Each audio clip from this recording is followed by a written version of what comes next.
Au milieu de machines valant des millions et de regards de mépris, une fille discréditée se heurte à un problème que personne ne peut résoudre. Et l'inattendu se produit. Le ciel de Lyon s'éveillait nuageux lorsque Léa Martin enfila sa combinaison usée. Dehors, les premiers bruits du quartier périphérique de la Croix-Rousse se mêlaient au parfum du café que son grand-père, Marcel, préparait. Léa observa ses mains, petites mais calleuses comme celles de quelqu'un qui a grandi entre tournevis et pinces. Les taches de graisse ressemblaient à des tatouages permanents, racontant des histoires qu'aucun diplôme ne pourrait narrer. « Léa, j'ai besoin que tu ailles chez Moteur Premium, chercher cette pièce que j'ai commandée, » cria Marcel depuis la cuisine improvisée à l'arrière de l'atelier où il vivait. « J'ai déjà mis l'argent de côté et le reçu est sur la table. » Cet endroit était son foyer depuis aussi longtemps qu'elle s'en souvienne. Le garage Martin n'était qu'un simple hangar, avec un toit en zinc qui transformait les jours chauds en véritable fournaise. Mais pour Léa, chaque recoin de cet espace renfermait des leçons qu'aucune école ne pourrait enseigner. « Pas de problème, papy, » répondit-elle, en attachant ses cheveux bouclés en un chignon maladroit. À 19 ans, Léa n'avait jamais fréquenté de cours techniques. Son apprentissage venait de l'observation silencieuse, des essais et erreurs, des histoires que Marcel racontait sur les moteurs comme s'il parlait d'êtres vivants. Elle prit la vieille moto qu'elle avait réparée l'année précédente, un cadeau d'anniversaire que Marcel lui avait offert, sous forme de pièces rouillées, et partit vers l'autre côté de la ville. Moteur Premium se trouvait dans le quartier de Bellecour, une zone huppée que Léa fréquentait rarement. À mesure qu'elle s'approchait, les lampadaires cassés cédaient la place à des palmiers ornementaux. L'asphalte irrégulier devenait parfaitement lisse. Le contraste était plus que visuel. C'était un abîme social que Léa ressentait dans sa chair chaque fois qu'elle traversait la ville. Elle gara sa moto dans l'espace réservé aux clients et respira profondément. Le papier avec les détails de la commande était froissé dans la poche de sa combinaison. La façade de Moteur Premium brillait avec ses vitres réfléchissantes et son logo chromé. En poussant la porte, Léa sentit l'air conditionné glacial et l'arôme d'un désodorisant importé. La réceptionniste, impeccablement vêtue, leva les yeux de son ordinateur et ne put dissimuler son étonnement en voyant cette jeune femme en combinaison sale et bottes usées. « Je peux vous aider ?» demanda-t-elle avec un sourire mécanique, qui n'atteignait pas ses yeux. « Je viens chercher une pièce commandée pour Marcel Martin du garage Martin », répondit Léa en tendant le papier froissé. La réceptionniste, dont le badge l'identifiait comme Sophie Lambert, prit le papier du bout des doigts, comme si elle pouvait se contaminer. « Attendez un moment, » dit-elle, s'éloignant d'un pas pressé. Léa resta immobile, sentant les regards des employés qui passaient. Elle fit semblant de ne pas remarquer, mais ses oreilles captèrent un murmure venant de l'intérieur de l'atelier. Une voix masculine s'élevait sur un ton de frustration. « Cette Ferrari est ici depuis 3 semaines. 3 semaines. Et personne ne parvient à identifier le problème? Quel genre de spécialiste êtes-vous? Le client m'appelle tous les jours. » Intriguée, Léa s'approcha discrètement de la porte qui séparait la réception de l'atelier. Par l'entrebâillement, elle vit un homme d'environ 45 ans, vêtu d'une chemise coûteuse, gesticulant devant un groupe de mécaniciens en uniformes impeccables. À côté de lui, une Ferrari 488 rouge étincelait sous les lumières LED du plafond. « Monsieur Dubois, nous avons déjà vérifié tous les capteurs et la partie électronique. Nous avons fait 3 diagnostics complets, » expliquait l'un des mécaniciens visiblement embarrassé. « Et pourquoi diable la voiture continue-t-elle à perdre de la puissance? Et ce bruit agaçant dans le moteur? Même mon client, qui ne comprend rien à la mécanique, l'a remarqué, » vociféra l'homme. Léa reconnut le type de son qu'il décrivait avant même d'entendre le moteur. C'était quelque chose que son grand-père appelait une respiration retardée. Un terme qu'il avait inventé pour expliquer quand une pièce mécanique créait un décalage subtil, mais perceptible pour des oreilles entraînées. « 100. Rendre compte, elle murmura doucement, on dirait que le moteur respire en retard. » Elle ne s'attendait pas à être entendue, mais l'un des assistants qui passait à proximité capta le commentaire et haussa un sourcil. « Qu'avez-vous dit ?» demanda-t-il. Léa sentit son visage s'empourprer. « Rien, je pensais juste à voix. »« Saute !» Trop tard. L'assistant s'était déjà approché de l'homme furieux et lui avait chuchoté quelque chose à l'oreille. L'entrepreneur, que Léa devina être Étienne Dubois, le propriétaire de Moteur Premium, se tourna brusquement dans sa direction. « Vous là-bas, la fille en combinaison. Venez ici. » Léa hésita mais obéit. Tous les regards convergèrent vers elle tandis qu'elle marchait en direction du groupe. Le son de ses pas résonnait sur le sol poli. « Mon assistant me dit que vous avez une théorie sur le problème de la Ferrari. Est-ce vrai ?» questionna Étienne avec un mélange de curiosité et de dédain. « J'ai juste commenté que d'après le son que vous décriviez, cela ressemble à ce que mon grand-père appelle une respiration retardée. Ce n'est pas un terme technique, c'est juste sa façon d'expliquer quand une pièce mécanique crée un décalage que les capteurs ne détectent pas bien. » Un rire étouffé parcourut le groupe de mécaniciens. Étienne croisa les bras avec un sourire cynique sur les lèvres. « Et mademoiselle est spécialiste en Ferrari par hasard ?» Plus de rire. Sophie, qui observait la scène de loin, semblait gênée par la situation. « Non, monsieur, je n'ai jamais touché à une Ferrari de ma vie, » répondit Léa avec honnêteté, mais sans baisser les yeux. « Je connais juste ce son parce que j'ai entendu quelque chose de similaire sur d'autres voitures. » Étienne plissa les yeux, comme s'il évaluait un coup, puis, dans une impulsion qui mêlait amusement et défi, il pointa la Ferrari.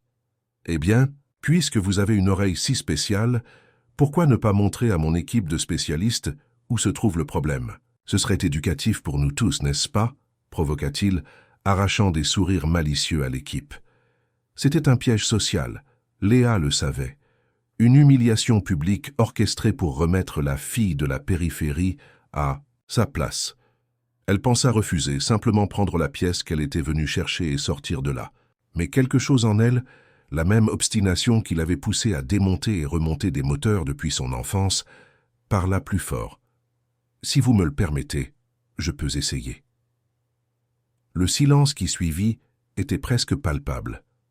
Étienne fit un geste théâtral, l'invitant à s'approcher de la voiture. « Je vous en prie, voyons cette leçon de mécanique intuitive. » Léa s'approcha du véhicule avec révérence. Elle n'avait jamais touché quelque chose d'aussi cher de sa vie. Elle demanda qu'on allume le moteur et ferma les yeux un moment, se concentrant uniquement sur le son. Pour elle, les moteurs avaient toujours parlé un langage propre, une symphonie de pièces en mouvement qui racontait des histoires sur leur fonctionnement interne. Après quelques secondes, elle ouvrit les yeux. « Puis-je demander qu'on accélère légèrement ?» Le mécanicien regarda Étienne qui acquiesça d'un signe de tête. Quand le moteur accéléra, Léa se pencha sur le compartiment ouvert, sentant les vibrations avec la paume de sa main. « C'est ici, dit-elle, pointant vers une région spécifique du système d'injection. Ce n'est pas un problème électrique ou de capteur, c'est quelque chose de physique, probablement un ajustement ou un couplage qui cause un retard minime dans la réponse.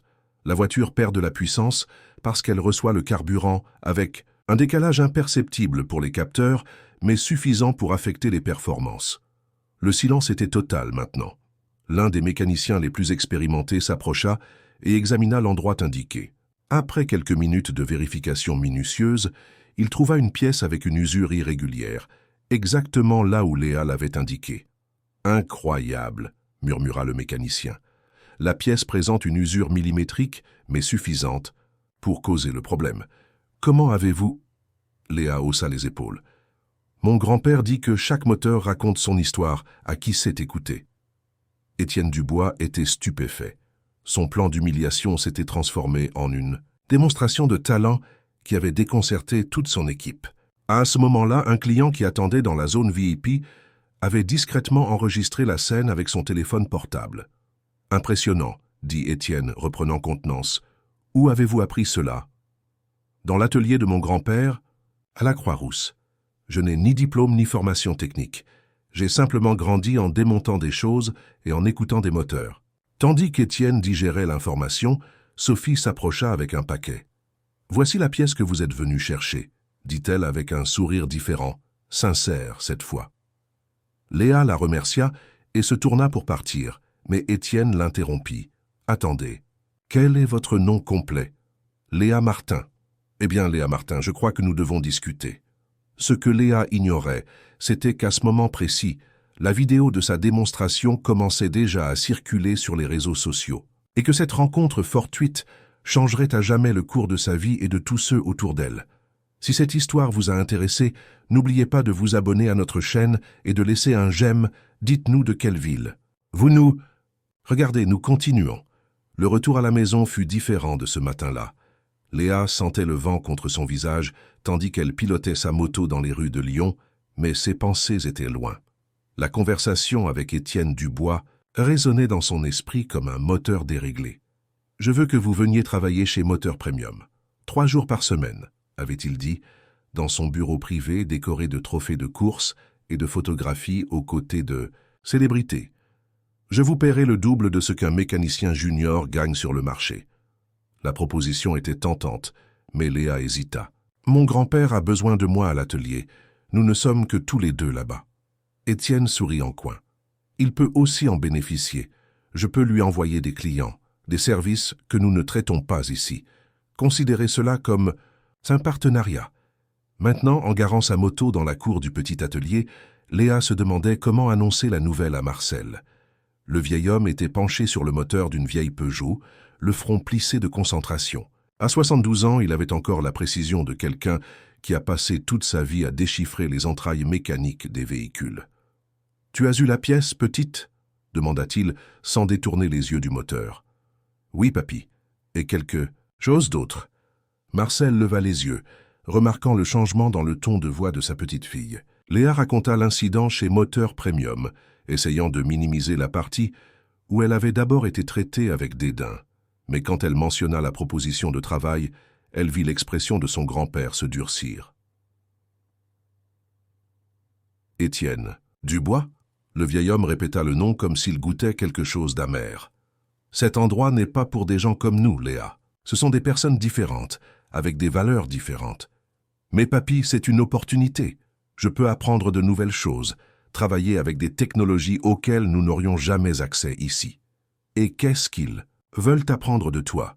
rétorqua Marcel en essuyant ses mains sur un chiffon déjà sale. « Des gens comme Étienne n'offrent pas d'opportunité sans attendre quelque chose en retour. Souviens-toi de ça. » La discussion fut interrompue par le bruit d'une notification sur le téléphone de Léa. C'était Julie, sa seule amie proche.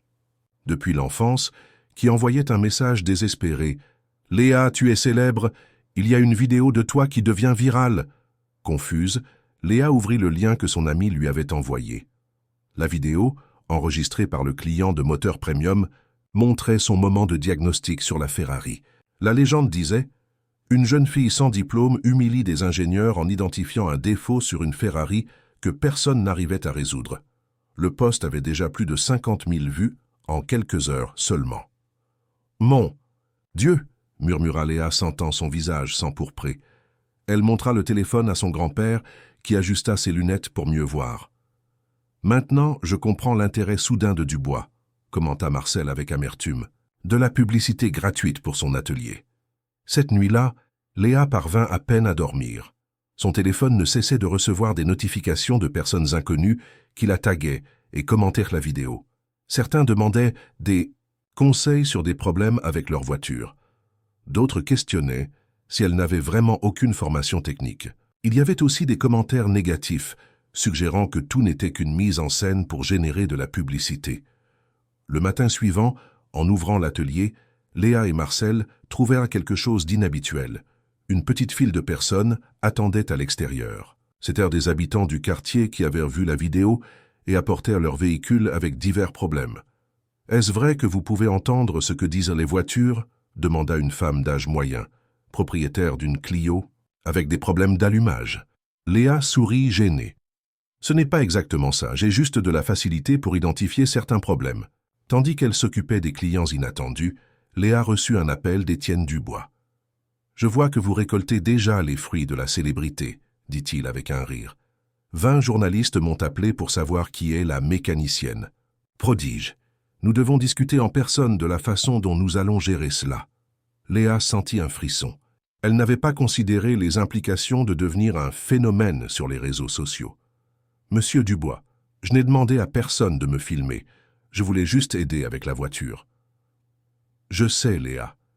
Et c'est justement cette authenticité que les gens adorent. Transformons cela en quelque chose de positif pour nous tous. Venez chez Moteur Premium demain. Et, s'il vous plaît, appelez-moi Étienne. » Quand elle raccrocha, elle trouva Marcel qui l'observait avec inquiétude. Que voulait-il? Parler de la vidéo. Les gens appellent son atelier, posant des questions sur moi. Marcel secoua la tête. C'est ainsi que ça commence. D'abord, il profite de ton talent, puis il te jette quand tu n'es plus utile. J'ai déjà vu ce film avant. Il y avait quelque chose dans le ton de Marcel, une ancienne rancœur que Léa n'avait jamais perçue. Elle voulut en savoir plus, mais de nouveaux clients arrivaient et le petit atelier n'avait jamais été aussi animé. Le jour suivant, Léa retourna chez Moteur Premium. Cette fois, l'accueil fut complètement différent. Sophie sourit largement en la voyant, comme si elles étaient de vieilles connaissances. « Léa, Étienne vous attend dans son bureau. Voulez-vous un café ?» Déconcertée par ce changement d'attitude, Léa refusa poliment et se dirigea vers le bureau de l'entrepreneur. À l'intérieur, elle trouva non seulement Étienne, mais aussi 3 des principaux mécaniciens de l'équipe, dont Antoine Moreau, le chef d'atelier, un homme à l'expression sérieuse et à la posture rigide. « Léa, je suis content que vous soyez venue. » Étienne se leva pour l'accueillir. « Nous discutions de la façon de vous intégrer à notre équipe. » Antoine ne semblait pas partager son enthousiasme. « Avec tout le respect que je vous dois, monsieur Dubois, je ne comprends pas comment quelqu'un sans formation technique peut s'adapter à notre standard de travail. Nous avons des protocoles, des certifications internationales. Et pourtant, c'est elle qui a résolu le problème de la Ferrari que vous n'avez pas pu identifier en 3 semaines, coupa Étienne sans perdre son sourire. Je ne suggère pas qu'elle remplace qui que ce soit. Je propose que nous ajoutions une nouvelle perspective à l'équipe. » Léa se sentait comme un animal exotique exposé. « Je ne veux pas causer de problème. Si l'équipe n'est pas à l'aise avec ma présence, je peux refuser l'offre. » Étienne fit un geste de rejet. « Absurde. Antoine et les autres comprendront la valeur que vous apportez quand ils travailleront avec vous. N'est-ce pas, Antoine ?» Le chef d'atelier acquiesça rigidement, mais ses yeux communiquaient un autre message. Après que les autres soient sortis, Étienne expliqua à Léa quelle serait sa fonction. Initialement, elle accompagnerait les diagnostics les plus complexes, surtout dans les cas où les méthodes conventionnelles n'identifieraient pas le problème. « Considérez-vous comme notre consultante spéciale, expliqua-t-il. Je ne veux pas que vous perdiez votre intuition. C'est justement ce qui vous différencie. » En sortant de la réunion, Léa trouva Sophie qui organisait quelques documents à la réception. « Alors vous avez accepté le travail ?» demanda la réceptionniste. « J'ai accepté, mais je ne sais pas encore si j'ai fait le bon choix. » Sophie sourit. « Si ça peut vous rassurer, j'ai trouvé incroyable ce que vous avez fait avec cette Ferrari. J'ai une Twingo 2010 qui fait un bruit étrange depuis des mois. Aucun mécanicien ne l'a résolu jusqu'à présent. Je peux y jeter un œil un de ces jours, » proposa Léa, surprise par cette approche. « Vraiment? Ce serait génial. » Sophie hésita un moment. « Vous savez, je voulais aussi travailler dans la mécanique quand j'étais plus jeune. Mon père avait un petit atelier à Villeurbanne, mais la vie a pris une autre direction. Cette révélation inattendue créa un petit pont entre les mondes si distincts des 2 jeunes femmes. » Avant qu'elles ne puissent continuer leur conversation, Léa remarqua un homme grand, d'environ 35 ans, qui les observait avec intérêt. Il portait des vêtements décontractés, mais la montre à son poignet et ses chaussures importées trahissaient son pouvoir d'achat. « Vous devez être la fameuse Léa Martin, » dit-il, s'approchant avec un sourire charmant. « Nicolas Lefebvre. J'ai vu votre vidéo hier et je devais rencontrer en personne la fille qui révolutionne la mécanique à Lyon. » Sophie se pencha discrètement. « Nicolas est l'un de nos clients les plus importants, » chuchota-t-elle. « Enchantée de vous connaître, » répondit Léa, se sentant mal à l'aise face à cette attention. « Le plaisir est pour moi. J'ai une proposition qui pourrait vous intéresser, » dit Nicolas, lui tendant une carte. « Je suis propriétaire de NL Racing, une équipe amateur de sport automobile. Nous recherchons toujours des talents comme vous. » Léa prit la carte, confuse. « Mais je ne suis pas pilote. » Nicolas rit. « Les équipes de course ont plus besoin de bons mécaniciens que de pilotes. Réfléchissez-y et appelez-moi si vous êtes intéressé. » Lorsque Nicolas s'éloigna, Sophie écarquilla les yeux. « Waouh! NL Racing est célèbre dans le circuit amateur. Ils participent à des compétitions dans tout le pays. » Sur le chemin du retour, Léa se sentait partagée entre l'excitation des nouvelles possibilités et la crainte de décevoir son grand-père. En arrivant à L'atelier. Elle trouva Marcel en conversation avec un homme en costume qui gesticulait en pointant vers différents coins du petit hangar. « Que se passe-t-il, papy » demanda-t-elle en garant sa moto. L'expression de Marcel était grave. « Voici Monsieur Leroux de la banque. Il est venu me rappeler que nous avons 3 mois de retard dans le paiement du prêt que j'ai contracté pour rénover l'atelier l'année dernière. » L'homme en costume acquiesça formellement.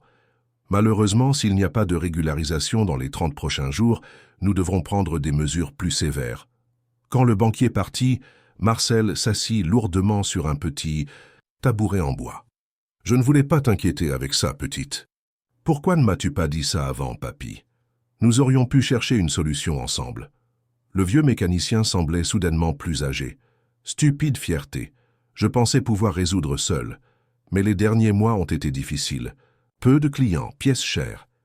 Léa s'assit à côté de son grand-père, posant sa main sur son épaule. Peut-être que ce travail chez Moteur Premium est arrivé au bon moment, alors.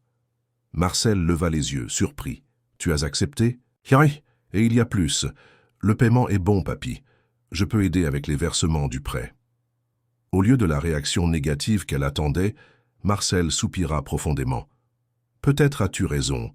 Peut-être est-il temps d'accepter que les temps ont changé. » Ce soir-là, en rangeant ses outils de base pour les apporter chez Moteur Premium le lendemain, Léa trouva une vieille photo cachée dans un tiroir de l'établi. Elle montrait Marcel beaucoup plus jeune, aux côtés d'un autre homme, tous deux souriant devant un atelier. En retournant la photographie, elle lut l'inscription décolorée. Marcel et Étienne. Garage Horizon, 1995. Léa sentit son cœur s'accélérer. Étienne.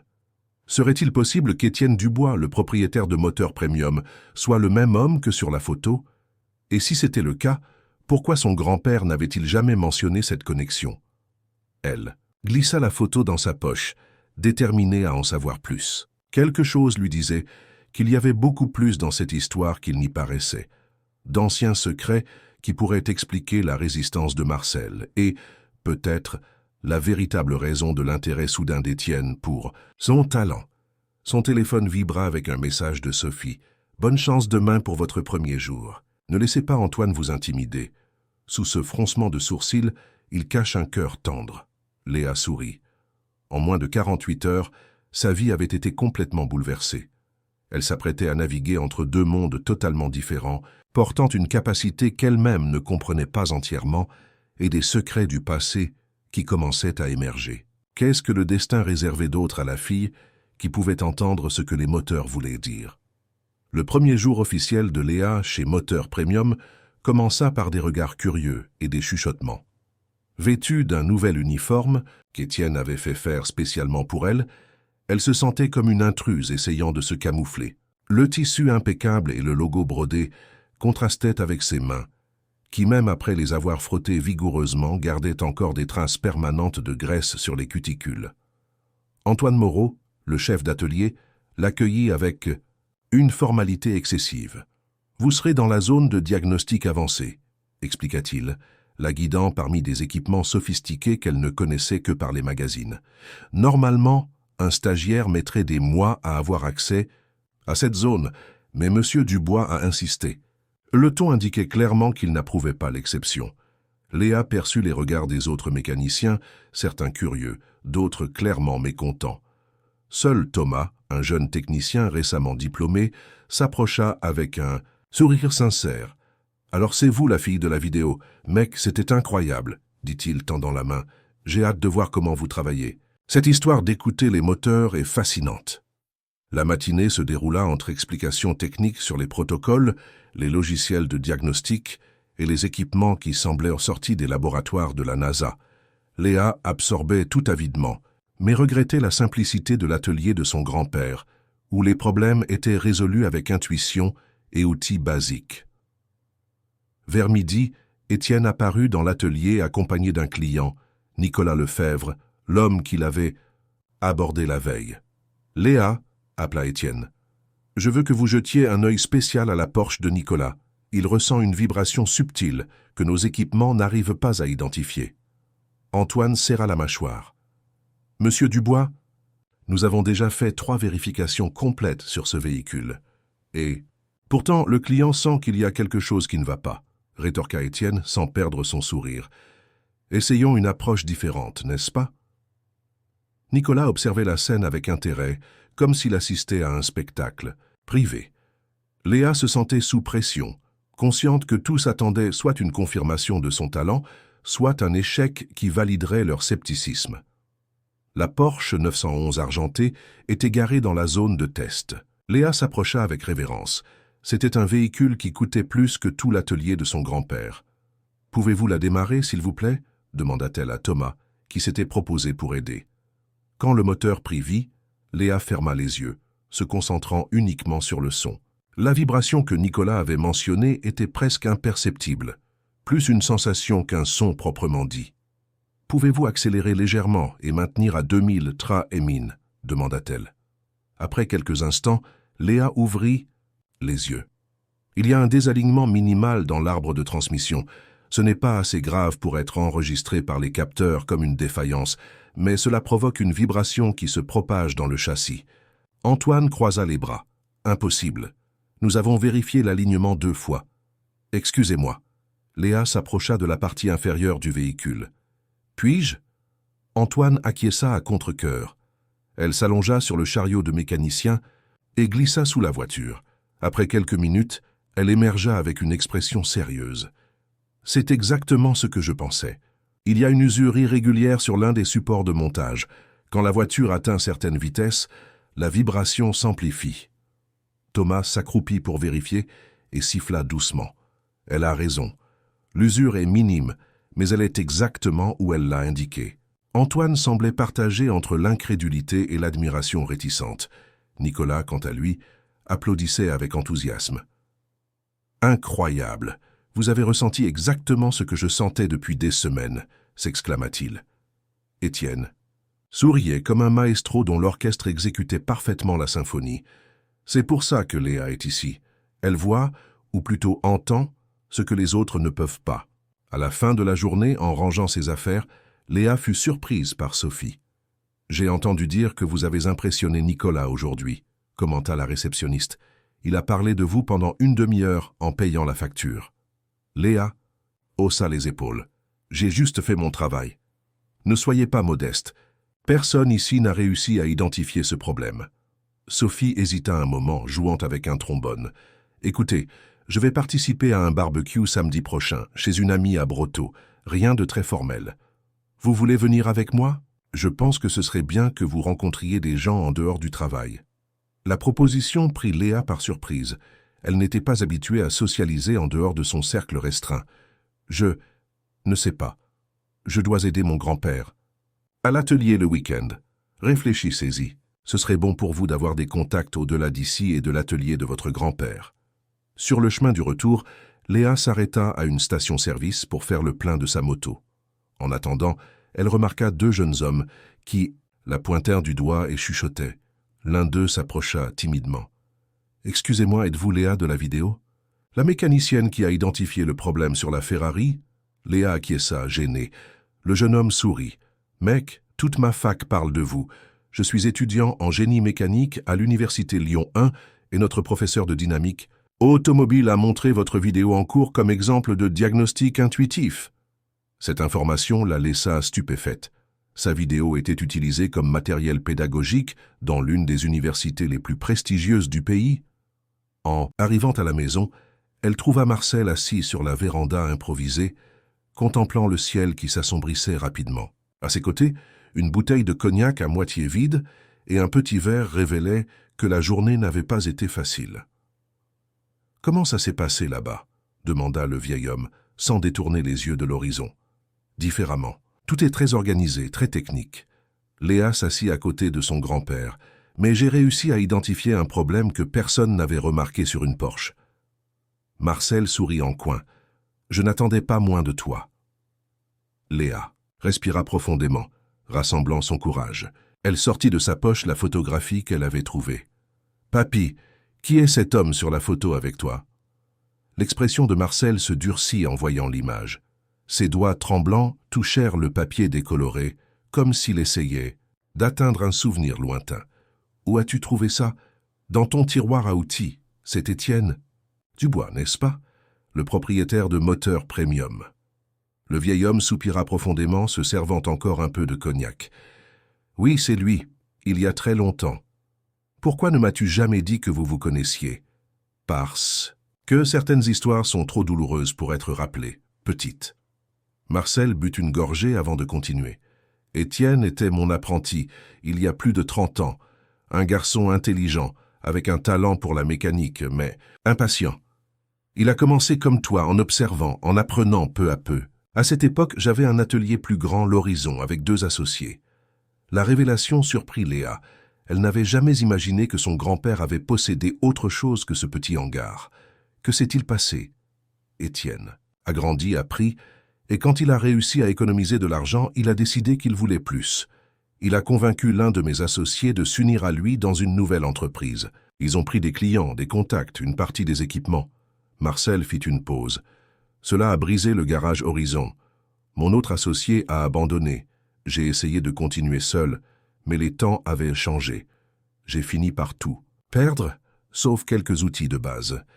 Et Moteur Premium a commencé petit, mais Étienne a toujours eu de l'ambition. Il a suivi des cours, voyagé à l'étranger, s'est spécialisé dans les voitures importées, et il a toujours su traiter avec les gens fortunés, chose que je n'ai jamais apprise à faire.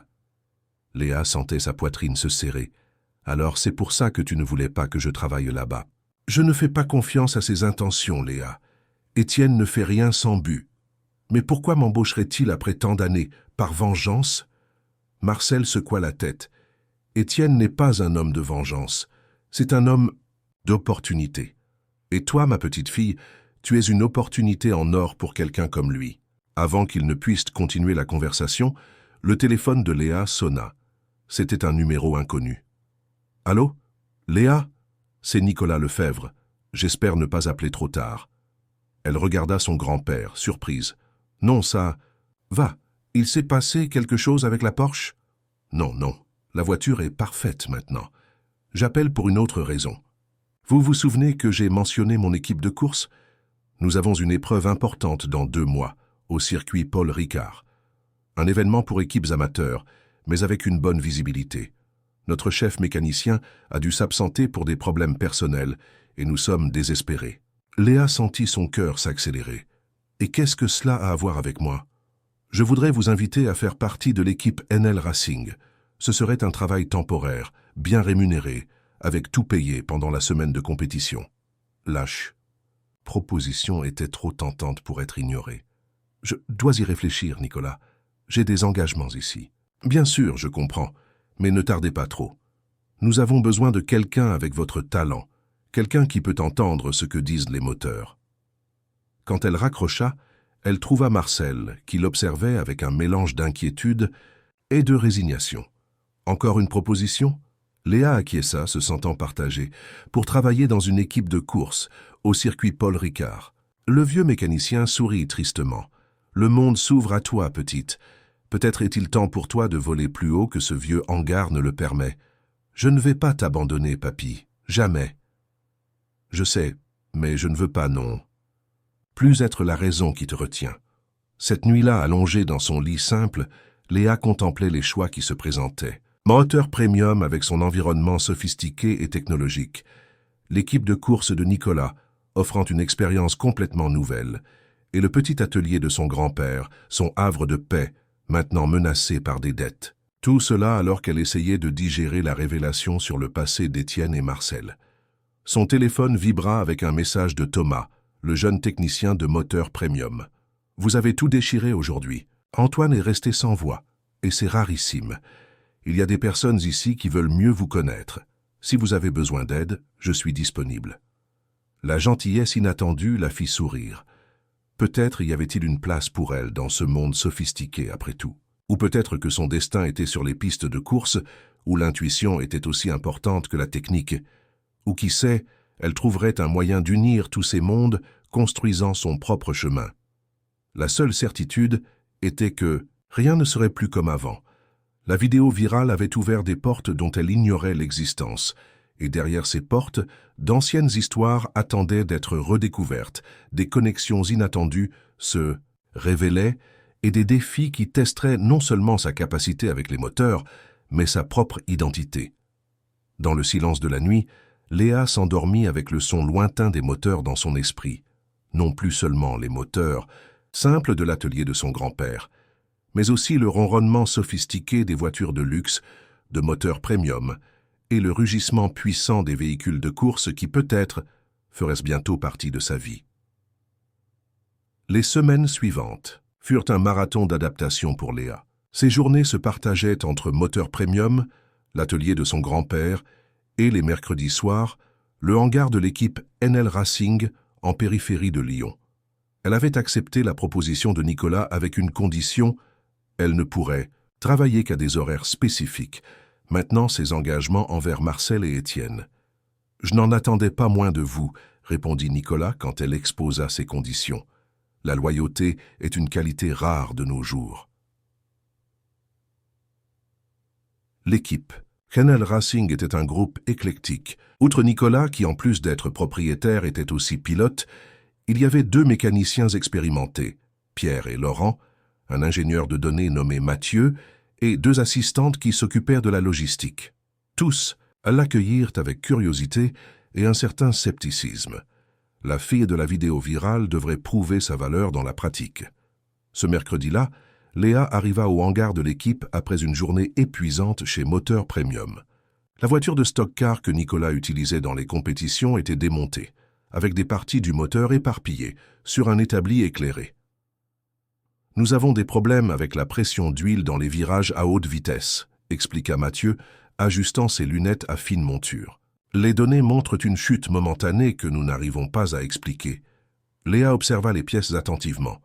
Elles étaient similaires à celles qu'elle connaissait, mais plus légères, conçues spécifiquement pour la vitesse.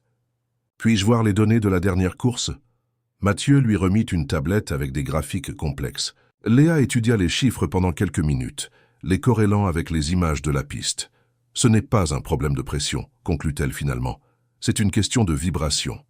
Quand la voiture entre dans certains virages, la vitesse combinée à l'angle crée une fréquence qui affecte le capteur de pression. L'huile circule normalement, mais le capteur enregistre une chute parce qu'il vibre de façon désynchronisée. Le silence qui suivit fut rompu par Pierre, le mécanicien le plus âgé, qui siffla doucement. Bon sang, la fille pourrait avoir raison. Vérifions le positionnement du capteur. Après des heures de travail, ils remontèrent le système avec le capteur fixé différemment. Dans le test de simulation, les données se stabilisèrent. Incroyable, commenta Mathieu, comparant les anciens et nouveaux graphiques. Comment avez-vous pu identifier cela juste en regardant les chiffres? Léa haussa les épaules. Ce n'était pas les chiffres, c'était le modèle. Les chutes se produisaient toujours dans le même type de virage, avec la même inclinaison.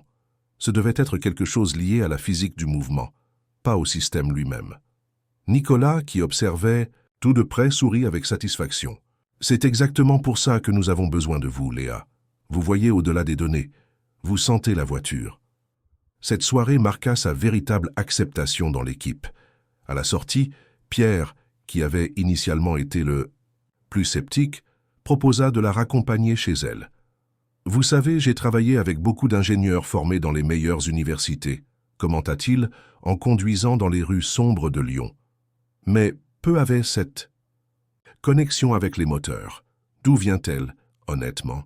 Je ne sais pas l'expliquer, répondit Léa, observant les lumières de la ville par la fenêtre. Ça a toujours été ainsi, comme si les moteurs me parlaient. Mon père disait que certaines personnes naissent avec l'oreille pour la musique, d'autres avec l'œil pour la peinture, philosopha Pierre. Peut-être êtes-vous né avec des sens accordés pour la mécanique. En arrivant chez elle, elle trouva Marcel éveillé, malgré l'heure tardive. L'expression du grand-père était préoccupée. « Des problèmes, papy? J'ai reçu un appel de la banque aujourd'hui. Ils sont disposés à renégocier la dette, mais les conditions ne sont pas bonnes. » Léa s'assit à côté de lui. « Combien nous faut-il ?»« Plus que ce que nous avons, » répondit le vieil homme, avec un soupir. « Mais je ne veux pas que tu t'inquiètes. Pour ça, tu fais déjà plus que tu ne devrais en travaillant à 3 endroits différents. C'est temporaire, papy. Quand je recevrai le paiement de Moteur Premium et de l'équipe de course, nous pourrons mettre nos comptes à jour. » Marcel la regarda avec tendresse mêlée d'inquiétude. « Tu te divises trop, petite, et j'ai remarqué quelque chose de différent en toi. Une nouvelle agitation. » Léa ne pouvait pas nier. Ces dernières semaines, son monde s'était élargi d'une manière qu'elle n'aurait jamais imaginée. Elle avait rencontré des gens de réalités complètement différentes, accédé à des technologies sophistiquées, ressenti l'adrénaline des pistes de course. C'était comme si elle avait goûté à des possibilités qu'elle n'avait jamais envisagées pour elle-même. « Je vais bien, papy. Je m'adapte au changement. » Le lendemain matin, Léa arriva chez Moteur Premium plus tôt que d'habitude. Elle trouva Étienne dans une conversation tendue avec Antoine dans la zone administrative. Quand ils la virent, ils interrompirent immédiatement la discussion. « Léa, justement celle que je voulais voir. » Étienne força un sourire. « J'ai une surprise pour vous, allons dans mon bureau. » Une fois là-bas, Étienne ferma la porte et lui indiqua une chaise pour qu'elle s'assoie. « J'ai reçu une invitation de l'IUT de Lyon. Ils organisent un atelier sur les nouvelles approches en mécanique automobile et ils veulent que vous soyez l'une des conférencières. » Léa écarquilla les yeux. « Moi? Donner une conférence? Mais je n'ai pas de formation académique ni d'expérience pour parler en public. C'est exactement pour ça qu'ils vous veulent là-bas. Vous représentez une approche différente, qu'intuitive. Ce serait une opportunité incroyable de visibilité pour Moteur Premium et bien sûr pour vous. » Quelque chose dans le ton d'Étienne éveilla les soupçons de Léa. « Pourquoi ai-je l'impression que vous avez déjà accepté pour moi ?» Étienne rit, détournant momentanément le regard. « Disons que j'ai laissé entendre que vous seriez disponible. C'est dans 2 semaines, un jeudi. Le jeudi, je travaille à l'atelier de mon grand-père. Nous pouvons trouver quelqu'un pour le remplacer ce jour-là. Pensez-y comme un investissement dans votre avenir, Léa. » La mention d'un remplaçant pour Marcel la dérangea profondément. Comme si son grand-père était dispensable, une pièce qui pouvait être changée pour qu'elle avance. « Je vais y réfléchir, » répondit-elle sèchement. Dans le couloir, elle rencontra Sophie, qui semblait l'attendre. « J'ai entendu parler de l'invitation de l'IUT, » commenta la réceptionniste. « C'est une grande opportunité. » « Comment savez-vous cela ?» Sophie hésita. « Étienne en parle depuis des jours. Il utilise votre nom pour attirer l'attention sur l'atelier. Depuis que cette vidéo est devenue virale, nous avons reçu 2 fois plus de clients. » L'information ne surprit pas Léa, mais confirma ses soupçons. Étienne l'utilisait comme stratégie marketing, exactement comme Marcel l'avait prévu. « À propos, » continua Sophie, « avez-vous réfléchi au barbecue de samedi? Ce serait super. Si vous pouviez venir. » L'invitation sincère de Sophie contrastait avec la manipulation d'Étienne. « Je pense que je vais accepter. Ce serait bien de faire quelque chose de normal, pour changer. » Le samedi arriva plus vite que prévu. Léa quitta l'atelier à midi, après avoir aidé Marcel avec 2 voitures qui nécessitaient des réparations urgentes. Elle prit une longue douche, essayant d'éliminer les traces de graisse qui semblaient faire partie permanente de sa peau, et enfila la seule tenue qu'elle considérait comme appropriée pour un événement social, un jean moins délavé et un chemisier bleu simple que Julie lui avait offert à Noël. Sophie la récupéra ponctuellement. Sa petite Twingo que Léa avait réparée la semaine précédente fonctionnait maintenant sans le bruit étrange qui dérangeait tant sa propriétaire. « Vous êtes magnifique », commenta Sophie avec sincérité, différente sans l'uniforme. « Ou la combinaison. Je me sens étrange », confessa Léa, « comme si j'étais déguisée. » Le barbecue avait lieu chez Émilie, amie d'université de Sophie, dans une résidence de classe moyenne à Breteau. Quand elles arrivèrent, la fête avait déjà commencé. Une vingtaine de personnes conversaient joyeusement dans le jardin, où un barbecue exhalait des arômes invitants. « Les amis, voici Léa dont je vous ai parlé », présenta Sophie, « la mécanicienne incroyable qui travaille avec moi chez Moteur Premium. » Certains visages s'illuminèrent de reconnaissance. « La fille de la vidéo de la Ferrari », demanda un jeune homme barbu. « Mec, vous êtes genre une célébrité. » Léa sourit, gênée. Elle ne s'était pas encore habituée à sa soudaine notoriété. Au fur et à mesure que l'après-midi avançait, elle fut surprise de constater qu'elle appréciait vraiment cette ambiance détendue. Les gens étaient accueillants, posaient des questions sincères sur son travail, partageaient des histoires et des rires, sans le poids des attentes qu'elle ressentait chez Moteur Premium ou dans l'équipe de course. « Alors vous n'avez vraiment pas de formation technique ?» demanda Émilie tandis qu'elle se servait à boire. Vous avez tout appris sur le tas? Avec mon grand-père, principalement. Il a une façon spéciale d'expliquer les choses. Fascinant. Je suis en dernière année d'ingénierie mécanique et franchement, je trouve parfois que nous passons trop de temps sur les théories et pas assez sur l'application pratique. La conversation dériva naturellement vers divers sujets, musique, films, projets d'avenir. Pendant quelques heures, Léa se sentit comme n'importe quelle autre jeune femme de 19 ans, sans le poids des responsabilités qu'elle portait. Quand le soleil commençait à se coucher, son téléphone sonna. C'était Pierre de l'équipe de course, avec des questions sur les réglages pour la prochaine compétition. Pendant qu'ils discutaient technique, Léa sourit intérieurement, pensant à comment sa vie s'était transformée depuis ce matin où elle était allée chercher une simple pièce chez Moteur Premium. Le talent qu'elle avait toujours considéré comme ordinaire, sa capacité à entendre ce que les moteurs voulaient dire, était devenu un pont entre des mondes qui semblaient irréconciliables, le traditionnel et le moderne, le populaire et le sophistiqué, l'intuitif et le technique. En sens raccrochant, elle remarqua les regards curieux des autres invités. « C'était de l'équipe de course ?» demanda Sophie une fois qu'elle eut terminé. « Oui, un problème avec le système de freinage. »« Waouh, vous devenez vraiment indispensable partout. » Le commentaire, bien que fait sur le ton de la plaisanterie, touchait quelque chose de profond. Léa était en effet sollicitée sur de multiples fronts. La jeune fille qui vivait auparavant dans l'ombre d'un petit atelier de banlieue naviguait maintenant entre divers mondes, tous voulant une part de son talent. Le dimanche, après avoir examiné le système de freinage de la voiture de course et identifié un problème dans le répartiteur de pression, Léa passa chez Moteur Premium pour récupérer quelques notes qu'elle y avait laissées. Elle ne s'attendait pas à y trouver quelqu'un, puisque l'atelier était fermé le dimanche, mais elle fut surprise de voir la voiture d'Étienne garée devant. Entrant silencieusement par la porte arrière, elle entendit des voix exaltées provenant de la salle de réunion. Elle reconnut immédiatement la voix d'Étienne et, à sa surprise, celle de Nicolas Lefebvre. « Ce n'était pas ce qui était convenu, Étienne, » disait Nicolas, avec une irritation évidente. « Vous aviez dit qu'elle serait disponible à temps, plein les semaines précédant la compétition. »« Et elle le sera, » répondit Étienne d'un ton conciliant. « Mais nous avons besoin d'elle pour cet événement à l'IUT. C'est stratégique pour nous tous. »« Nous tous, ou pour vous et votre atelier. La fille se partage déjà entre 3 emplois. Vous bénéficiez aussi de son talent. Ne jouez pas les victimes. » Léa sentit son estomac se nouer.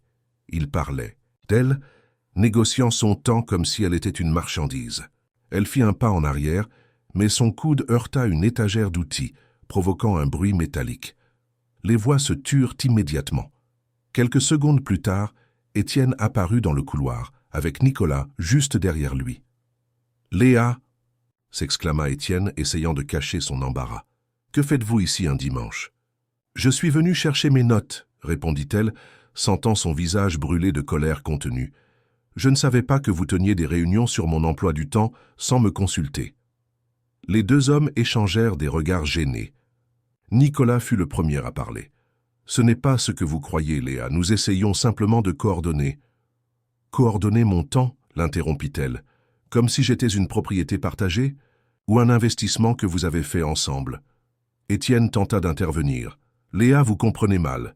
Nicolas et moi, simplement... »« J'ai parfaitement compris, » coupa-t-elle, saisissant ses notes sur l'établi. « Mon grand-père avait raison. C'est à votre sujet, Étienne. Sur la façon dont vous voyez les gens comme des opportunités et pas comme des personnes. » Sur ces mots, elle tourna les talons et sortit rapidement, ignorant leurs appels.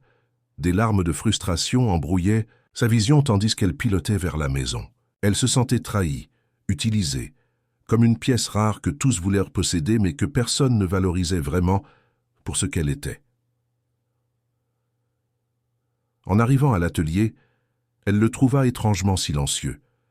Marcel aurait normalement travaillé sur un projet personnel, même un dimanche. Elle appela son grand-père plusieurs fois sans réponse.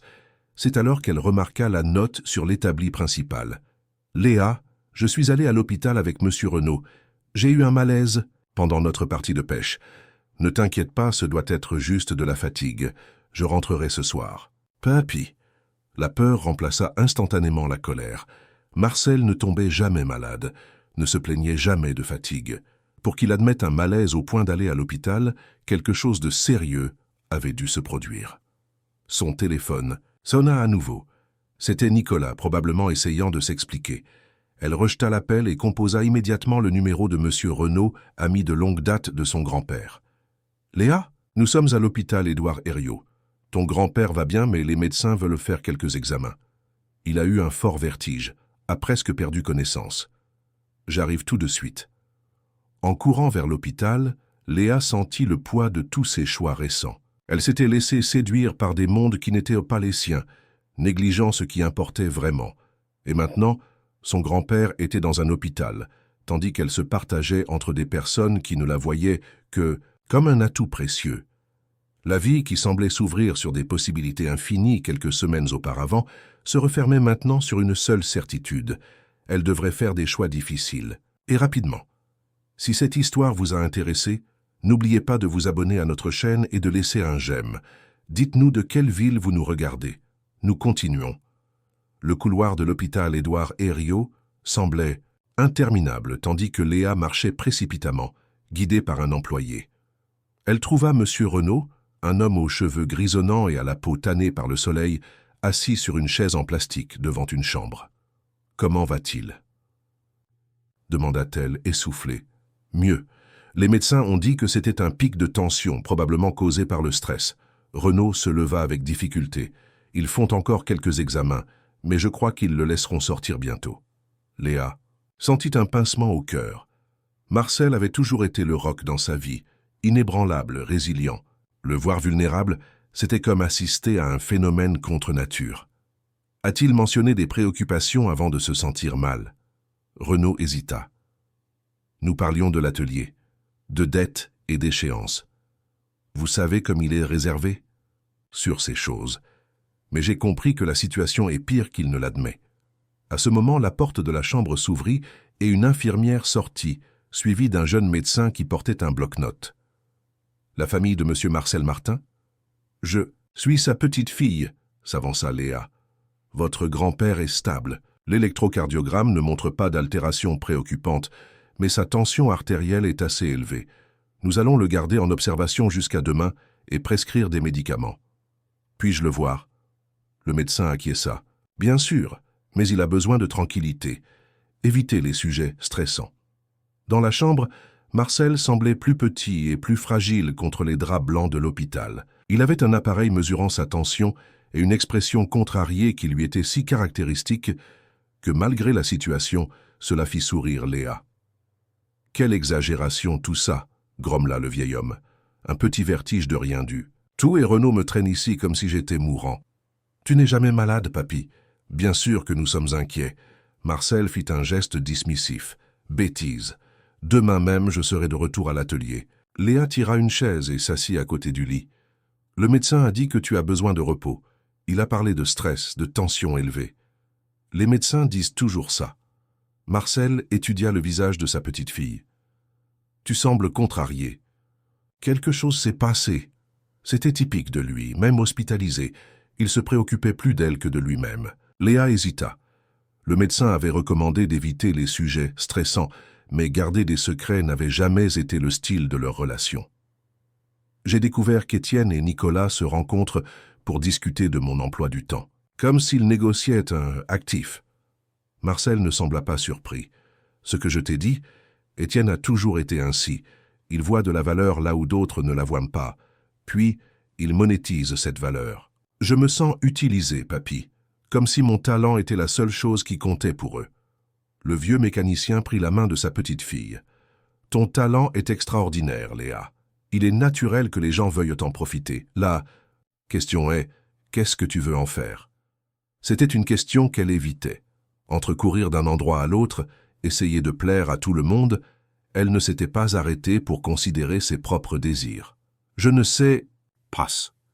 J'aime travailler avec les voitures, résoudre des problèmes, mais dernièrement j'ai l'impression d'être simplement emporté par le courant. Alors il est temps de prendre la barre, petite. Tu as le droit de choisir ton propre chemin. » Ils restèrent silencieux, quelques instants, chacun absorbé dans ses pensées. Ce fut Marcel qui finit par parler. « J'ai quelque chose à te dire. Quelque chose que je reporte depuis un moment. » Léa se redressa sur sa chaise, appréhensive. « Qu'est-ce que c'est ?» ?»« J'ai reçu une offre pour vendre l'atelier. Un promoteur immobilier veut le terrain pour construire un immeuble commercial. » La révélation tomba comme un coup de tonnerre. Le petit atelier était plus qu'une affaire. C'était leur foyer, l'héritage de Marcel, l'endroit où Léa avait découvert sa passion pour les moteurs. Vendre. Mais papy, cet atelier est notre vie. C'est une bonne somme, Léa, suffisante. Pour payer toutes les dettes et même avoir un peu d'argent pour recommencer quelque chose de plus petit, peut-être. Recommencer à 72 ans? Marcel sourit tristement. Pas pour moi, pour toi. Tu pourrais utiliser l'argent pour étudier, faire des formations, ouvrir ta propre affaire un jour. Je ne veux pas d'un autre endroit. Je veux notre atelier. La vie est faite de choix difficiles, petites. Parfois, nous devons laisser partir quelque chose que nous aimons pour construire un avenir meilleur. Ces paroles restèrent avec Léa toute la nuit, tandis qu'elle veillait sur le sommeil agité de son grand-père dans l'inconfortable fauteuil d'hôpital. Au matin, Marcel reçut son congé avec des recommandations de repos et une liste de médicaments pour contrôler sa tension. Léa appela Moteur Premium et l'équipe NL Racing, les informant qu'elle ne pourrait pas venir ce jour-là. Étienne fut le premier à rappeler. « Léa, je suis désolé pour votre grand-père. Si vous avez besoin d'aide avec des médecins spécialistes ou des médicaments, merci mais nous allons bien, » coupa-t-elle encore blessée par la découverte de la veille. « J'ai juste besoin de rester avec lui aujourd'hui. » À propos d'hier, ce n'est pas ce que vous pensez. Nicolas et moi coordonnions simplement les agendas pour ne pas vous surcharger. En discutant de moi sans ma connaissance ou mon consentement. Étienne soupira. C'était une erreur, je l'admets. Je valorise vraiment votre talent, Léa. Je ne veux pas le perdre.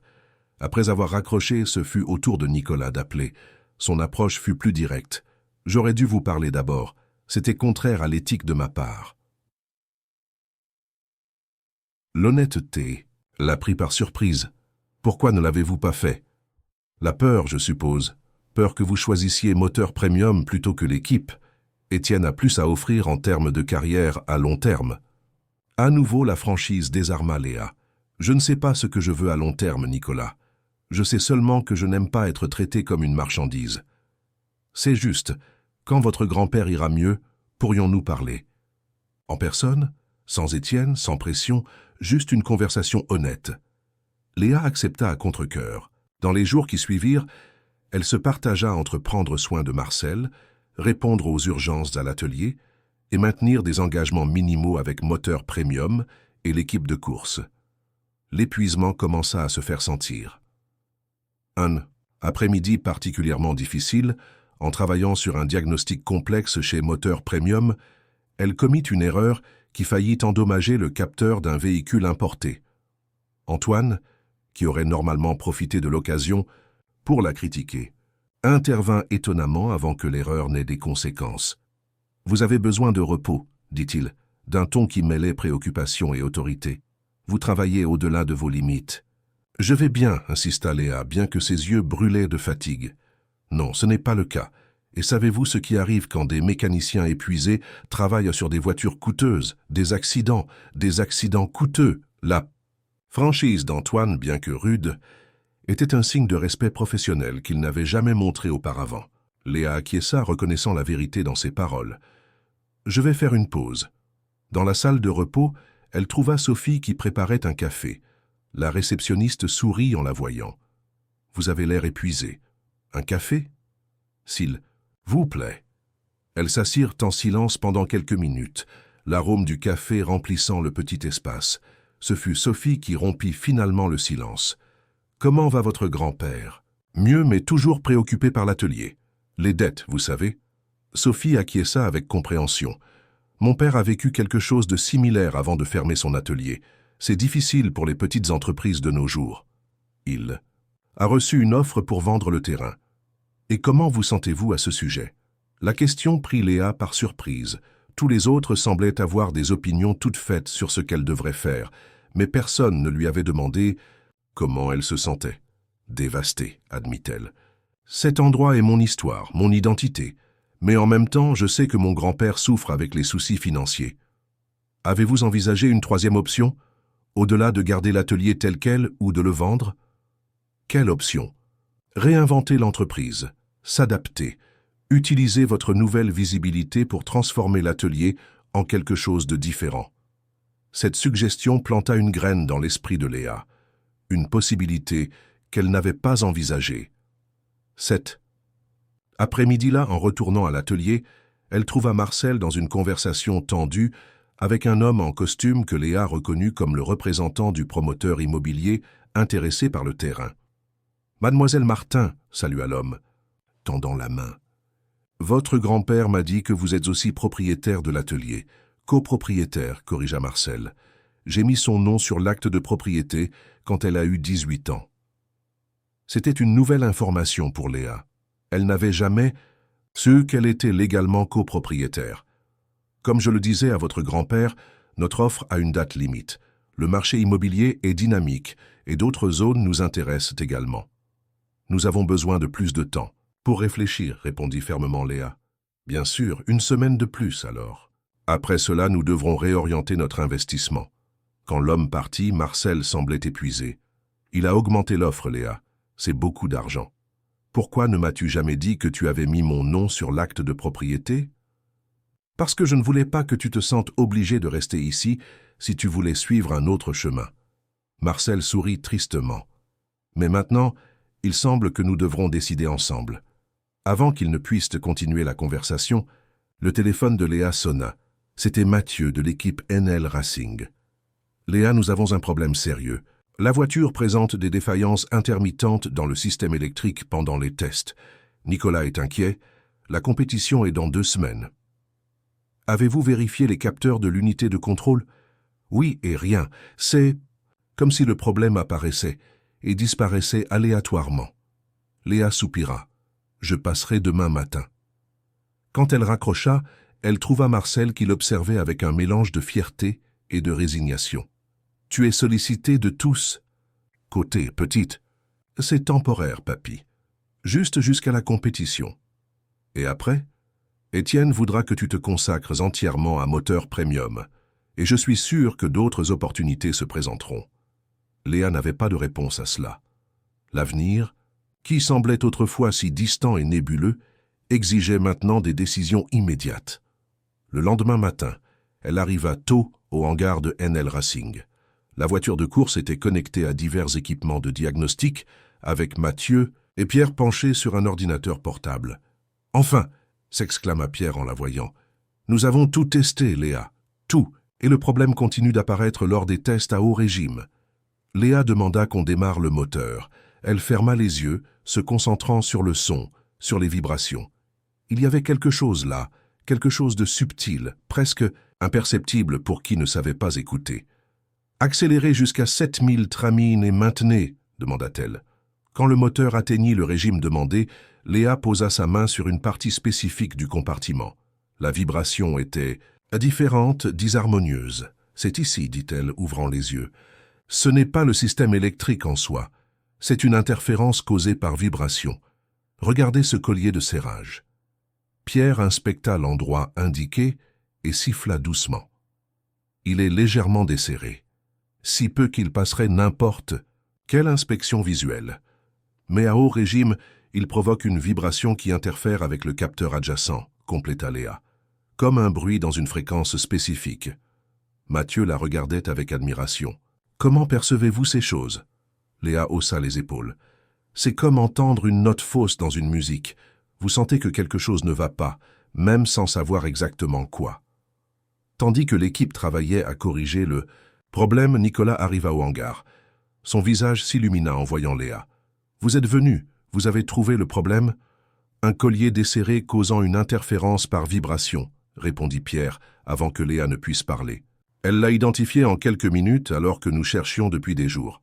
Nicolas sourit, satisfait. « Je n'en attendais pas moins. Pouvons-nous parler en privé, Léa ?» Ils se dirigèrent vers un petit bureau au fond du hangar. Nicolas ferma la porte et indiqua une chaise à Léa. « D'abord, je veux m'excuser à nouveau pour la conversation avec Étienne. C'était inapproprié. »« C'est du passé, » répondit Léa bien. « que la blessure soit encore présente. Deuxièmement, je veux vous faire une proposition officielle. Après la compétition au circuit Paul Ricard, j'ai l'intention d'agrandir l'équipe.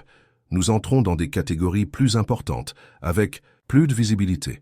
Je veux que vous soyez notre ingénieur en chef. La proposition était inattendue. Ingénieur en chef? Nicolas, je n'ai pas de formation technique, encore moins en ingénierie. Les titres ne sont que des formalités. Ce qui compte, c'est le résultat, et vous livrez des résultats extraordinaires. C'est une proposition généreuse, mais le salaire serait 3 fois ce que vous gagnez chez Moteur Premium, avec un plan de carrière, des possibilités de voyages internationaux, une participation aux bénéfices. La tête de Léa tournait. C'était une offre qui pourrait résoudre tous les problèmes financiers de sa famille, garantir un avenir confortable, ouvrir des portes qu'elle n'imaginait même pas exister. Je dois réfléchir, Nicolas, et parler avec mon grand-père. Bien sûr, mais ne tardez pas trop. D'autres équipes ont déjà les yeux sur vous, vous savez, votre nom circule dans le milieu.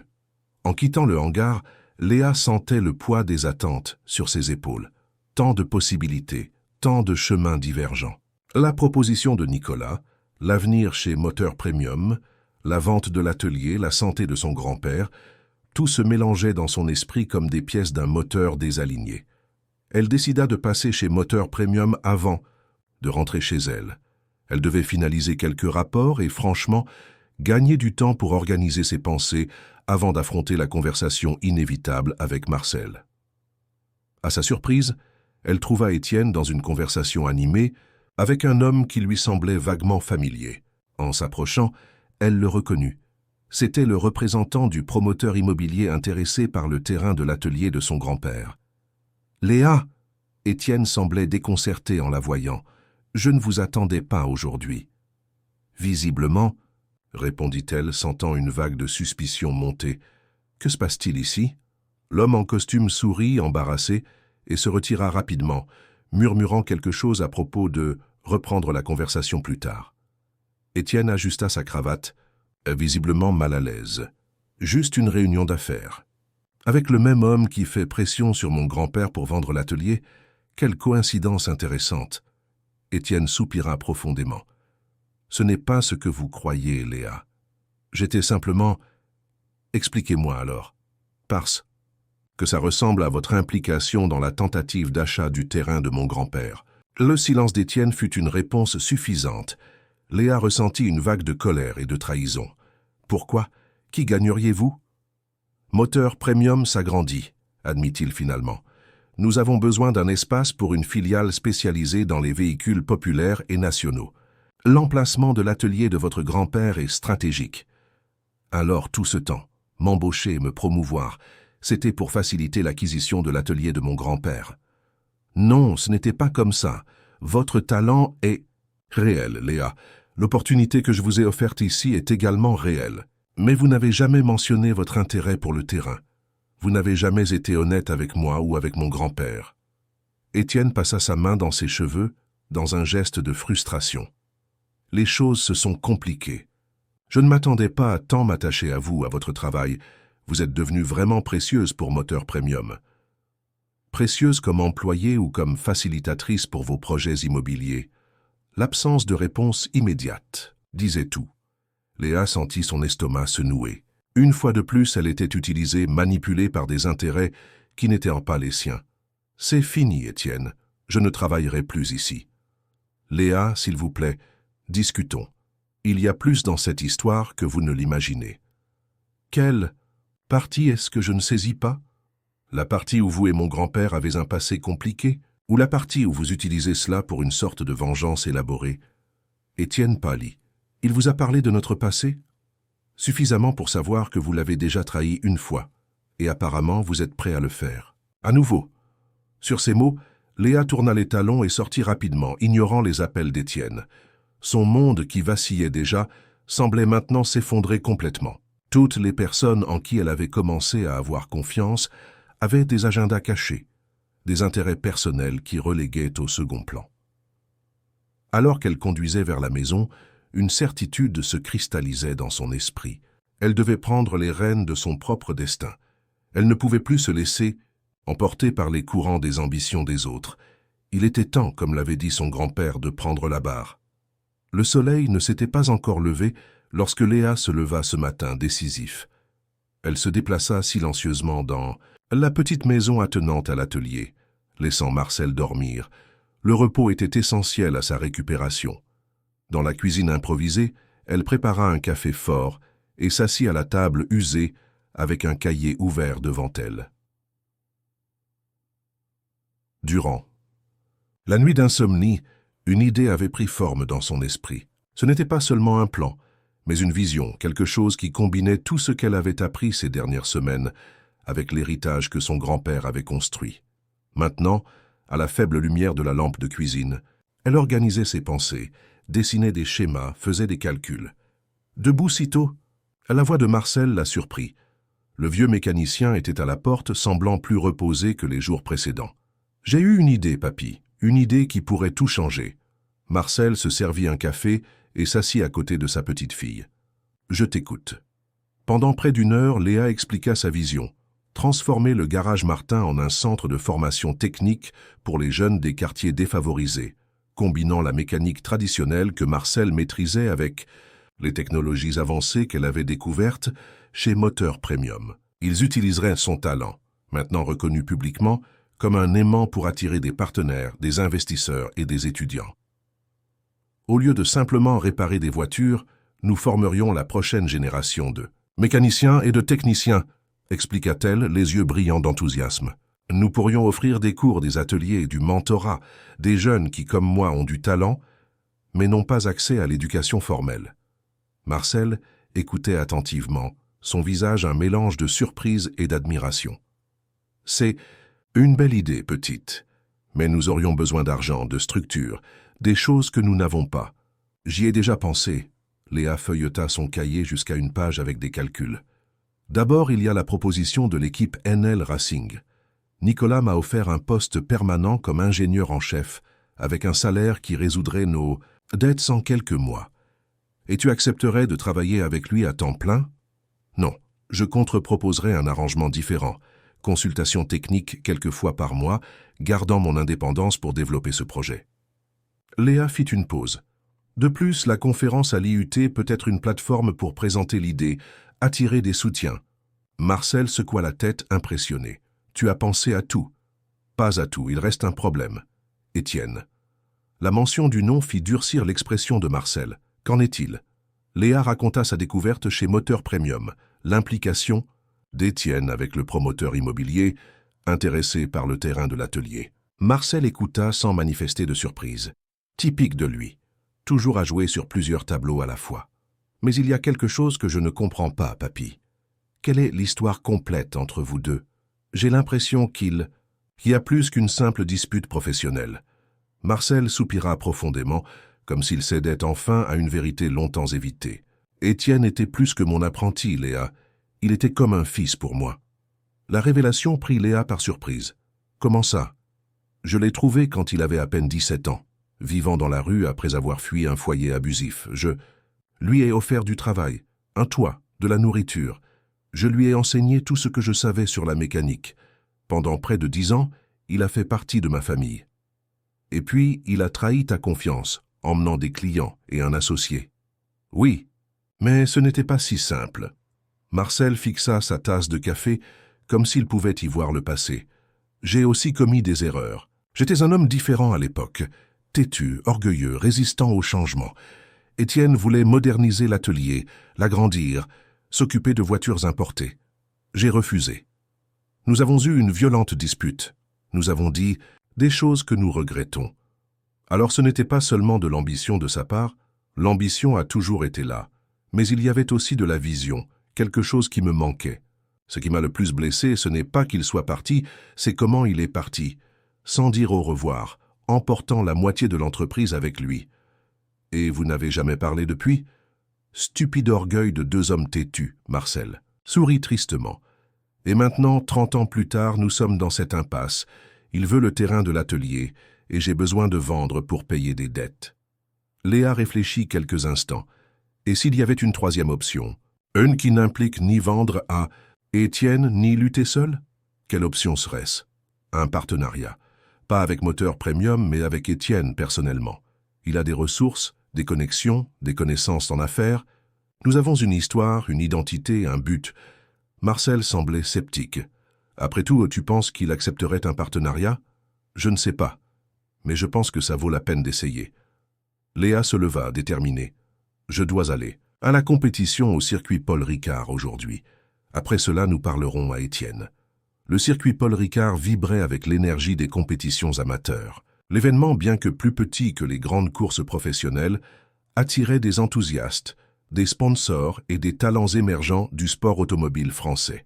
L'équipe NL Racing avait installé sa structure dans le paddock avec la voiture déjà positionnée pour les derniers réglages. Nicolas vint à la rencontre de Léa dès son arrivée. « Je pensais que vous ne viendriez pas. J'ai essayé de vous appeler plusieurs fois hier. »« J'avais beaucoup à digérer, » répondit-elle, enfilant l'uniforme de l'équipe. « Où en sommes-nous dans les préparatifs ?» Tandis qu'elle travaillait sur les derniers réglages de la voiture, Léa se sentait étrangement calme. Les dernières semaines avaient été des montagnes russes émotionnelles, mais maintenant, avec un plan clair en tête, elle se trouvait centrée, concentrée sur le moment présent. La course aurait lieu dans 2 heures. Mathieu passait les dernières données de télémétrie, tandis que Pierre vérifiait chaque détail mécanique.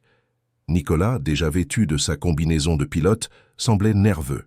« C'est notre chance d'entrer dans la catégorie supérieure », commenta-t-il.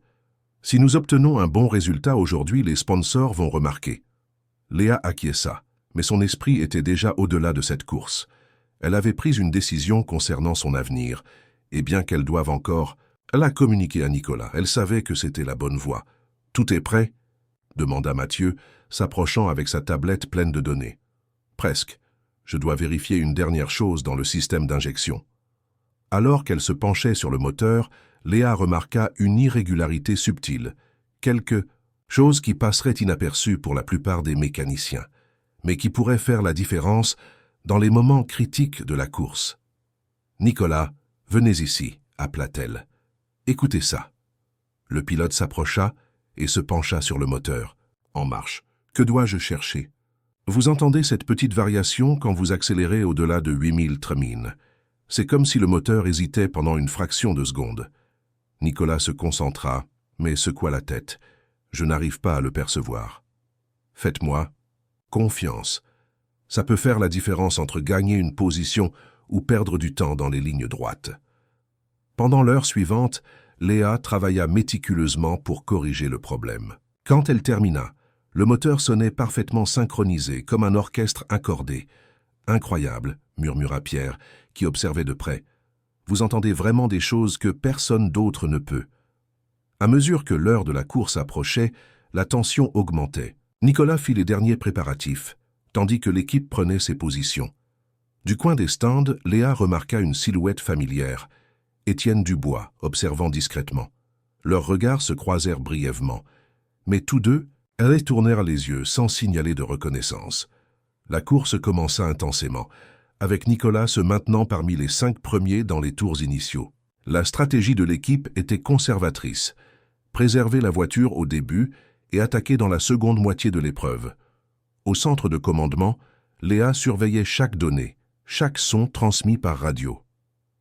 « Quelque chose change dans le moteur », observa-t-elle pendant le 10e tour. « Il commence à chauffer plus que la normale. » Mathieu vérifia les données. Les capteurs indiquent une température dans les limites. « Faites-moi confiance. Dites à Nicolas d'ajuster sa conduite, d'épargner davantage le moteur dans les lignes. Droite !» À contre-cœur, Mathieu transmit l'orientation. Nicolas, qui luttait pour la 3e position, questionna initialement mais finit par suivre le conseil. 3 tours plus tard, 2 voitures devant lui rencontrèrent des problèmes techniques liés à la surchauffe. Les températures élevées de l'asphalte du circuit Paul Ricard réclamaient leur tribut. « Comment saviez-vous » demanda Mathieu. Impressionné. « Je ne savais pas. J'ai juste senti. » À mi-course, Nicolas prit la tête, maintenant un rythme contrôlé selon les instructions de Léa. L'équipe, initialement sceptique quant à la stratégie conservatrice, observait maintenant avec admiration, tandis que les concurrents plus agressifs rencontrèrent des problèmes. Dans les derniers tours, la tension atteignit son apogée quand le 2e s'approcha dangereusement. Le moteur de la voiture de Nicolas bien que préservé par la stratégie antérieure, commençait à montrer des signes de fatigue. Il perd de la puissance à la sortie des virages, observa Léa écoutant attentivement la transmission. Dites-lui de changer son point d'accélération, d'entrer plus tard dans l'accélérateur et avec plus de douceur. L'orientation technique précise fit la différence. Nicolas réussit à gérer l'avantage jusqu'à franchir la ligne d'arrivée en première position, remportant la victoire la plus importante de l'histoire de l'équipe NL Racing. La célébration dans les stands fut intense. Champagne, embrassades, cris de joie. Nicolas, en revenant de la cérémonie du podium, souleva Léa dans ses bras. « Vous êtes un génie, un sacré génie. Sans vous, nous serions au milieu du peloton. » L'équipe entière reconnaissait le rôle crucial qu'elle avait joué. Pierre, le mécanicien vétéran qui avait initialement douté de ses capacités, fut le plus emphatique. « En 30 ans de sport automobile, je n'ai jamais vu quelqu'un avec votre sensibilité pour les moteurs.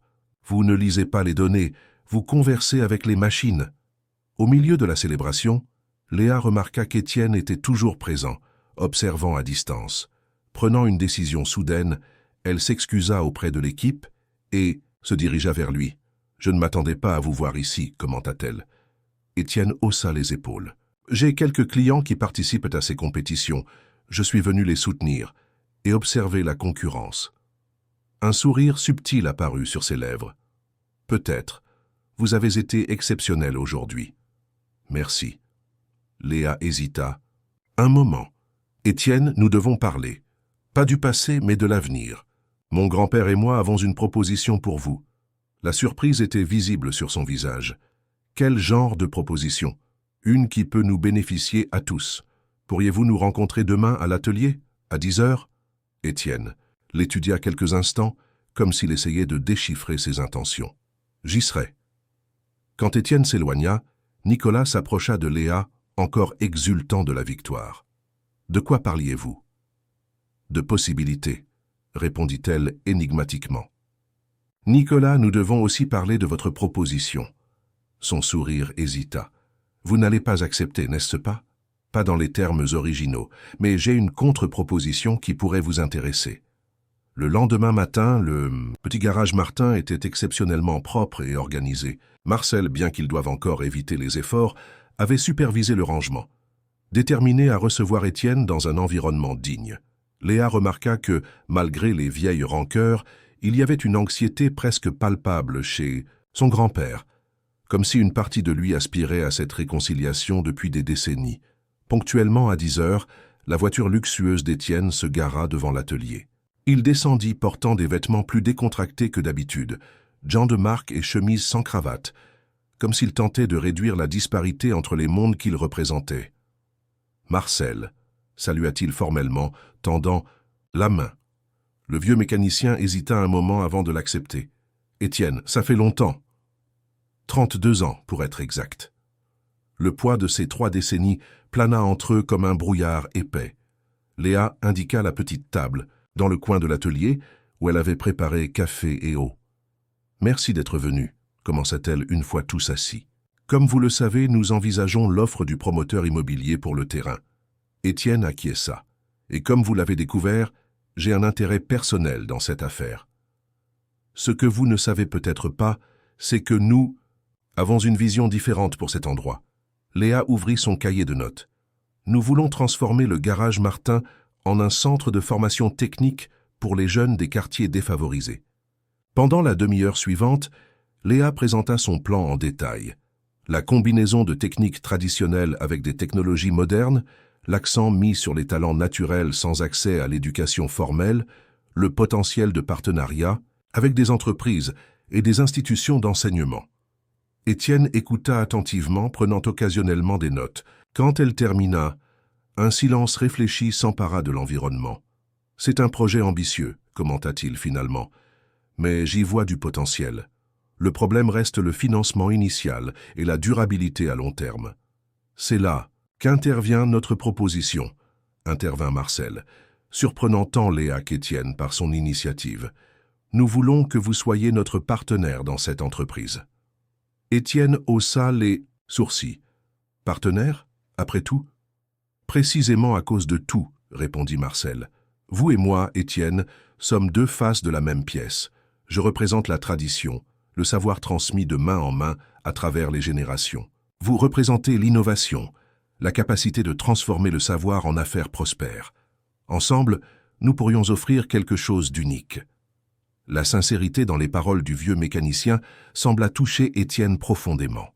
Pour un moment, sa façade d'homme d'affaires calculateur céda la place à une vulnérabilité rarement vue. Pourquoi maintenant, Marcel? Après tant d'années? Parce que la vie est trop courte pour les rancunes, répondit le vieil homme, et parce que ma petite fille m'a appris que parfois, il faut regarder vers l'avant, pas vers l'arrière. Étienne se tourna vers Léa. Et vous, après avoir découvert mon implication avec le promoteur immobilier? Je crois aux secondes chances, répondit-elle. Et je crois que nous avons tous quelque chose à gagner dans ce partenariat. Vous avez les ressources et les connexions. Nous avons le savoir et maintenant, grâce à la vidéo virale, une plateforme de visibilité.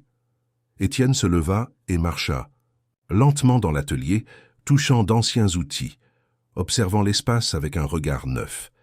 Il s'arrêta devant une photographie encadrée au mur, la même que Léa avait trouvée des semaines auparavant, montrant un jeune Étienne aux côtés de Marcel. « Savez-vous pourquoi je suis parti de cette façon, Marcel, sans dire au revoir ?»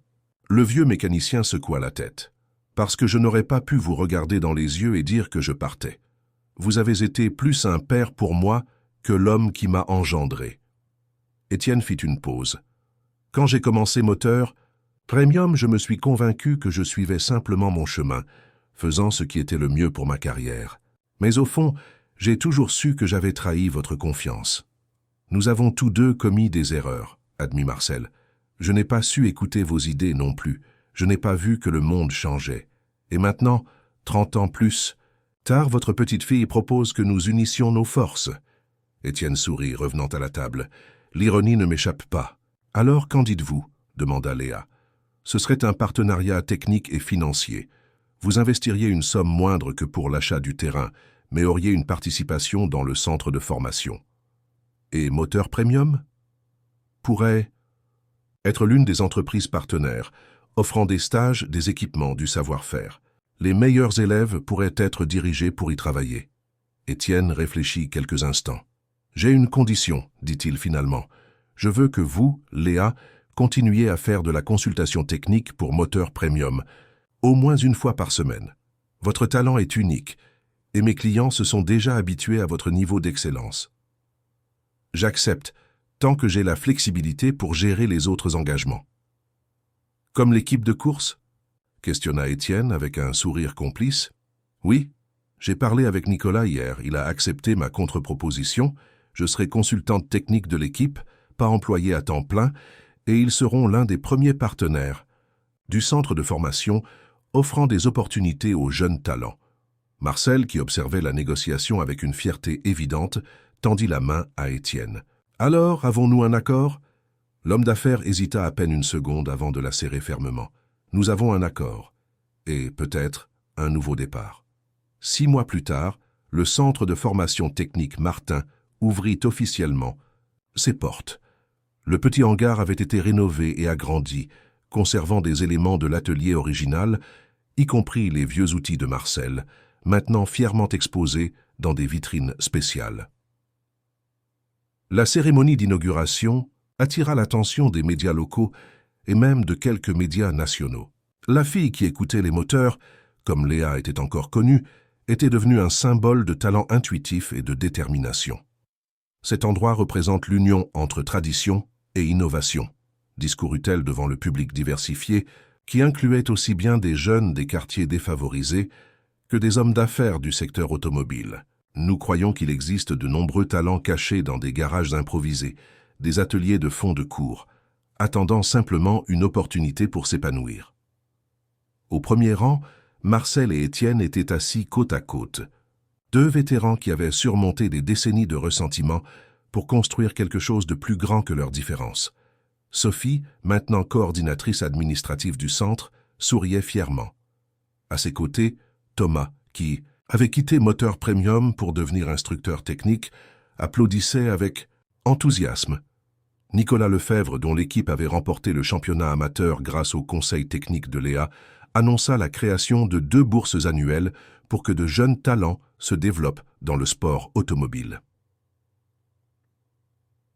Parmi les 20 premiers étudiants sélectionnés pour le programme inaugural, la moitié étaient des femmes, une insistance particulière de Léa qui connaissait bien les barrières de genre dans le monde de la mécanique. Après la cérémonie, quand la majorité des invités étaient déjà partis, Léa trouva Marcel, assis sur son vieux tabouret, contemplant l'espace transformé. « Qu'en penses-tu, papy ?»« Je pense à comment les choses changent de façon inattendue, » répondit-il les yeux humides. « Il y a 6 mois, j'étais prêt à vendre cet endroit, à tout abandonner, et maintenant, il a pris une nouvelle vie. Grâce à toi, sans tout. Ce que tu m'as appris... Non, petite, c'est toi qui as fait que cela arrive. » Marcel serra la main de sa petite fille. « Tu as eu le courage de rêver plus grand, de voir des possibilités là où je ne voyais que des problèmes. » De l'autre côté de la salle, Étienne conversait avec animation avec des investisseurs potentiels pour la prochaine phase du projet, l'expansion vers un second centre dans une autre région défavorisée de la ville. « Il a changé », observa Léa. Ou peut-être a-t-il toujours été ainsi, simplement perdu dans son propre succès. Les gens sont rarement juste une chose, Léa. Étienne a toujours eu de la vision et de l'ambition, mais il a aussi du cœur. Il l'a simplement oublié pendant un temps, comme nous tous parfois. Ce soir-là, après que tous soient partis, Léa resta seule dans l'atelier rénové. Elle marcha entre les établis modernes et les équipements de pointe, sentant la présence invisible de toutes les voitures qui étaient passées par là au fil des décennies, de toutes les mains qui avaient réparé des moteurs dans cet espace. Son téléphone sonna. C'était Pierre, de l'équipe de course, avec des questions sur des réglages pour la prochaine compétition. Tandis qu'il discutait à technique, Léa sourit pour elle-même, pensant à comment sa vie avait été transformée depuis ce matin où elle était allée chercher une simple pièce chez Moteur Premium. Le talent qu'elle avait toujours considéré comme ordinaire, sa capacité à entendre ce que les moteurs voulaient dire, était devenu un pont entre des mondes qui semblaient irréconciliables, le traditionnel et le moderne, le populaire et le sophistiqué, l'intuitif et le technique. En raccrochant, elle regarda la photographie encadrée sur le mur principal, non plus seulement Marcel et Étienne jeunes, mais une nouvelle image. Elle, son grand-père, Étienne, Nicolas, Sophie et la première promotion d'étudiants du centre, tous souriants. Sous la plaque récemment inaugurée. Quelque part dans la ville, un moteur prenait vie, commençant son propre voyage, et Léa Martin, la fille qui avait grandi entre